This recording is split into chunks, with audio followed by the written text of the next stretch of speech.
আমরা আপনার প্লাকার্ডে দেখতে পাচ্ছি যে এক লাল টিপে জীবন শেষ।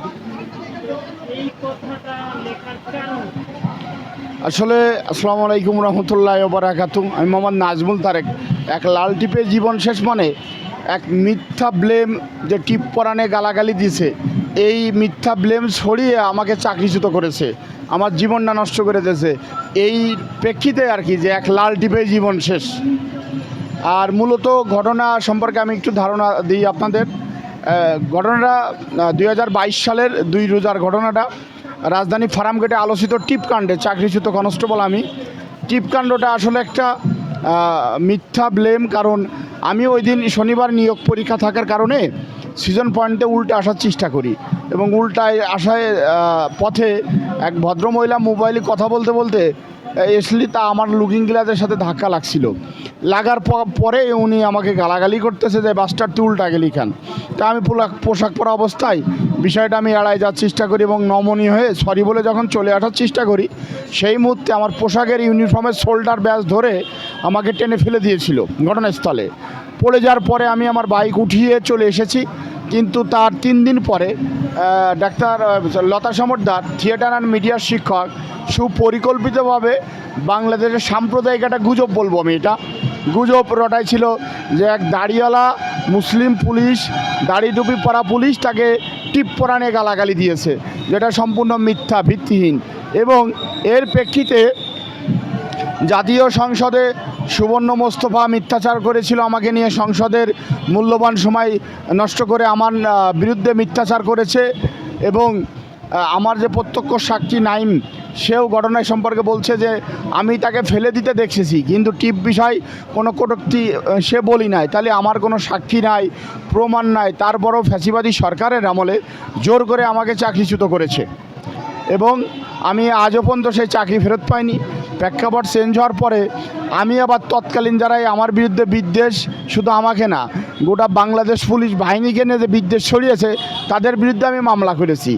এখন এই মামলা করার পরে আমাকে হত্যা হুমকি আসতেছে বিভিন্ন জায়গা থেকে, এবং এই মামলার সাক্ষী আব্দুল রহমান, ওকে কুপিয়েছে, 26টা সেলাই লেগেছে, এবং ওই দিন আমাকে গুলি করে দিচ্ছিল। আল্লাহ আমাকে জানে রক্ষা করেছে।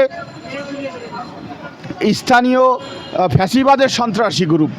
হ্যাঁ, আমার মনে হয় যে এই মোটা অঙ্কের টাকার বিনিময় আমি যাদের বিরুদ্ধে মামলা করেছিলাম, সাজু খাদেম, আনিসুর রহমান মিলন, চয়নিকা চৌধুরী, সুবর্ণ মোস্তফা, লতা সমদ্দারের স্বামীসহ আরও 18 জন এবং অজ্ঞাত আছে, এরা মোটা টাকার বিনিময়ে স্থানীয় সন্ত্রাসী ভাড়া করে, ফ্যাসিবাদের সন্ত্রাসী ভাড়া করে আমাকে চিরতরে আমার মেরে দিতে যাচ্ছে, কারণ তারা অদূর ভবিষ্যতে এই মামলায় ঠকে যাবে।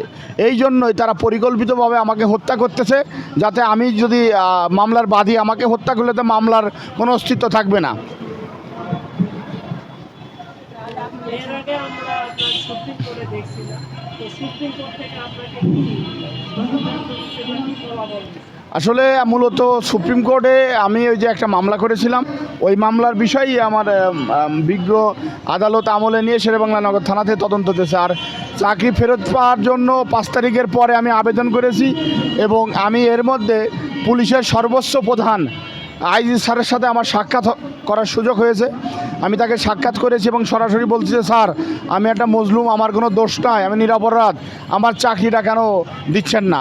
পরে স্যার আমাকে বললো যে তুমি প্রশাসনিক ট্রাইব্যুনাল থেকে রায় নিয়ে আসলে তুমি চাকরি পাবা।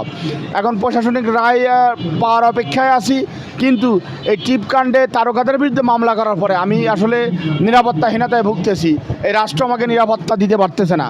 তাহলে এই রাষ্ট্র যদি আমাকে নিরাপত্তা না দিতে পারে, তাহলে রাষ্ট্রের কাছে আমি দাবি জানাবো, আমি একটা পুলিশ বাহিনীর সদস্য, তাহলে আমাকে আর্মস ক্যারি করার বা আর্মস ব্যবহার করার অনুমতি প্রদান করুক, যাতে আমার পরে অতর্কিত হামলা হলে, কারণ আমি একটা রাষ্ট্রীয় একটা গুরুত্বপূর্ণ মামলার বাদী।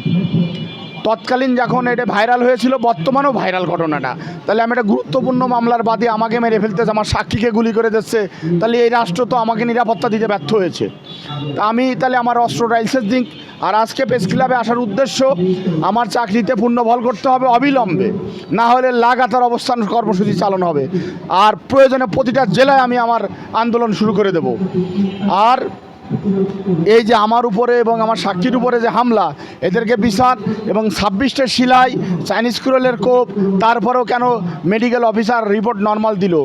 আমি যশোর জেলার সিভিল সার্জনের দৃষ্টি আকর্ষণ করব যে আপনি ওই ডাক্তারের বিরুদ্ধে দেখেন যে কেন 26টা সিলাইয়ের পরেও অ্যাটেম্প টু মার্ডার কেন তালি নর্মাল রিপোর্ট দিল, ওর বিরুদ্ধে ব্যবস্থা গ্রহণ করেন, না হলে আমি সিভিল সার্জনের বিরুদ্ধে ব্যবস্থা গ্রহণ করব।